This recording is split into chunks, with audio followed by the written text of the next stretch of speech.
કારણે મતદાન ન કર્યું તો મજબૂત લોકશાહીને નુકસાન થાય છે।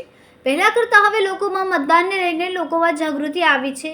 ચૂંટણી પંચ દ્વારા તેમજ અલગ અલગ માધ્યમથી મતદાનની અપીલ કરવામાં આવી રહી છે। પહેલી વખત મતદાન કરનારા યુવાનોને પણ દેશને વધુ મજબૂત કરવા મતદાન કરવા અપીલ કરાઈ। સુરત શહેરમાં નવસારી લોકસભા આવે છે। ઉધના, મજુરા 84 અને ઉધના વિધાનસભા નવસારી લોકસભામાં આવે। 13 લાખ લોકો આ વિધાનસભાઓમાં નવસારીના મતદાતા છે। સુરત બેઠક બિનહરીફ થવાના કારણે લોકોમાં અસમંજસતા છે કે સુરતમાં મતદાન થશે કે નહીં, પણ સુરતની જે વિધાનસભા નવસારી લોકસભામાં આવે છે એટલે આ 4 વિધાનસભા લોકો દ્વારા મતદાન કરવું। આ બાબતે ચૂંટણી પંચ દ્વારા લોકોને આ બાબતે જાગૃત કરવામાં આવ્યા છે।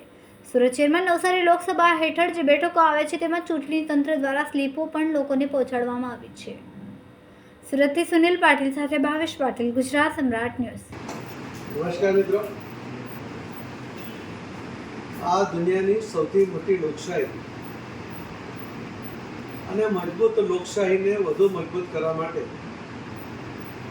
આપ સૌને મળેલા મતદાનના અધિકારનો ઉપયોગ કરવા માટે હું વિનંતી કરવા માટે આપની સામે ઉપસ્થિત થયો છું। મતદાનનો અધિકાર જે દેશોમાં સંયુક્તશાહી છે, જે દેશોમાં લશ્કરી શાસન છે, એમના નાગરિકોને પૂછવું જોઈએ તો ખ્યાલ આવે કે આનું મહત્ત્વ કેટલું છે।